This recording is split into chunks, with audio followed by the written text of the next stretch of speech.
हनुमान जी की स्त्री रूप की पौराणिक कथा। क्यों और कहाँ स्त्री रूप में पूजे जाते हैं हनुमान?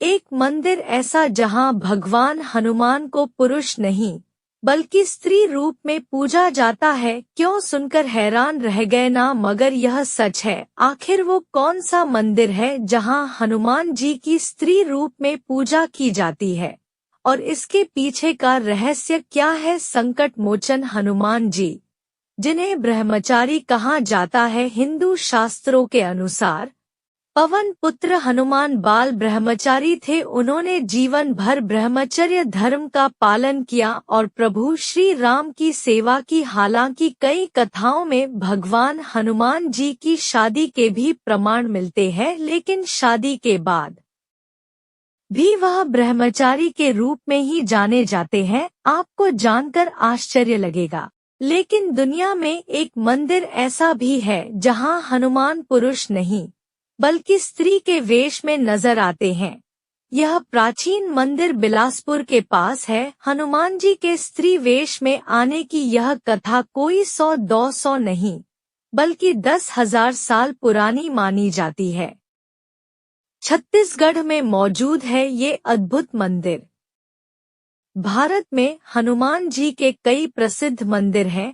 सभी जानते हैं कि हनुमान जी बाल ब्रह्मचारी हैं, लेकिन छत्तीसगढ़ के इस मंदिर में हनुमान जी की पूजा एक स्त्री के रूप में होती है। यह मंदिर छत्तीसगढ़ के बिलासपुर शहर से लगभग 25 किलोमीटर दूर रतनपुर में स्थित है। इस मंदिर में हनुमान जी को पुरुष नहीं बल्कि स्त्री के रूप में पूजा जाता है। इस अनोखे मंदिर की स्थापना के पीछे की पौराणिक कथा भी काफी दिलचस्प है। गिरजाबंद स्थित हनुमान मंदिर सदियों से इस क्षेत्र में अस्तित्व में है। माना जाता है कि हनुमान जी की यह प्रतिमा 10,000 साल पुरानी है। मंदिर से जुड़ी पौराणिक की कथा।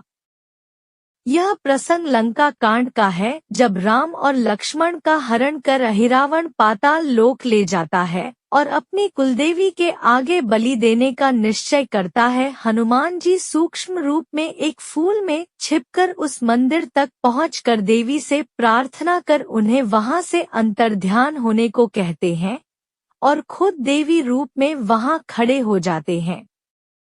किंवदंतियों के अनुसार लगभग 10,000 वर्ष पहले की बात है। रतनपुर के राजा पृथ्वी देवजू कुष्ठ रोग से पीड़ित थे। काफी इलाज के बावजूद उन्हें इस रोग से मुक्ति नहीं मिली। परिणामत राजा हीन भावना के शिकार हो गए। वह अक्सर सोचते कि इस रोग के रहते न मैं किसी को स्पर्श कर सकता हूँ, न ही किसी के साथ रमण कर सकता हूँ।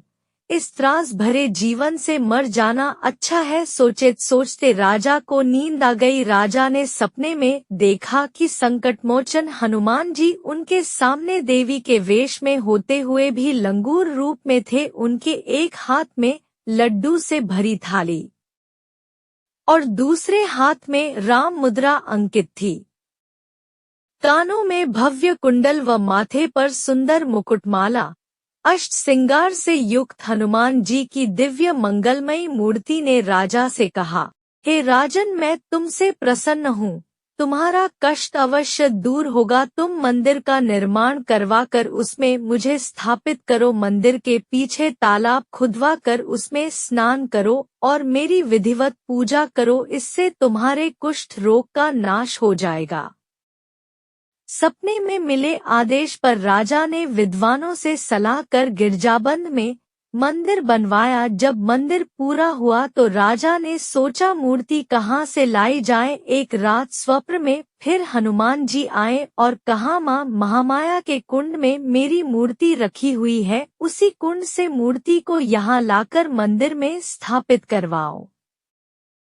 दूसरे दिन राजा अपने परिजनों और पुरोहितों के साथ देवी महामाया के दरबार में गए। वहां राजा व उनके साथ गए लोगों ने कुंड में मूर्ति की तलाश की, पर उन्हें मूर्ति नहीं मिली। हताश हो राजा महल में लौट आए। संध्या आरती पूजन कर विश्राम करने लगे। मन बेचैन था कि हनुमान जी ने दर्शन देकर कुंड से मूर्ति लाकर मंदिर में स्थापित करने को कहा है और कुंड में मूर्ति नहीं मिली। इसी उधेड़बुन में राजा को नींद आ गई। राजा के सपने में फिर हनुमान जी आए और कहने लगे, राजा हताश न हो, मैं वही हूँ, तुमने ठीक से तलाश नहीं किया। जाकर वहाँ घाट में देखो, जहाँ लोग पानी लेते हैं, स्नान करते हैं, उसी में मेरी मूर्ति पड़ी हुई है। राजा ने दूसरे दिन जाकर देखा तो सचमुच वह अद्भुत मूर्ति उनको घाट में मिल गई। यह वही मूर्ति थी जिसे राजा ने स्वप्न में देखा था। अष्ट श्रृंगार से युक्त मूर्ति के बाएं कंधे पर श्री रामलला और दाएं पर अनुज लक्ष्मण के स्वरूप विराजमान, दोनों पैरों में निशाचरों को दबाए हुए। इस अद्भुत मूर्ति को देखकर राजा मन ही मन बड़े प्रसन्न हुए। फिर विधि विधान पूर्वक मूर्ति मंदिर में लाकर प्रतिष्ठित कर दी और मंदिर के पीछे तालाब खुदवाया, जिसका नाम गिरजाबंध रख दिया। मनवांछित फल पाकर राजा ने हनुमान जी से वरदान मांगा कि हे प्रभु, जो यहाँ दर्शन करने को आए उसके सभी मनोरथ सफल हों। इस तरह राजा पृथ्वी देवजू द्वारा बनवाया यह मंदिर भक्तों के कष्ट निवारण का केंद्र हो गया। आज भी यहाँ कुष्ठ रोग से पीड़ित लोग आते हैं और कुंड में डुबकी लगाते हैं। ऐसे ही वीडियो के लिए चैनल को सब्सक्राइब करें और वीडियो को लाइक करें। कमेंट बॉक्स में अपनी राय दें। वीडियो देखने के लिए धन्यवाद।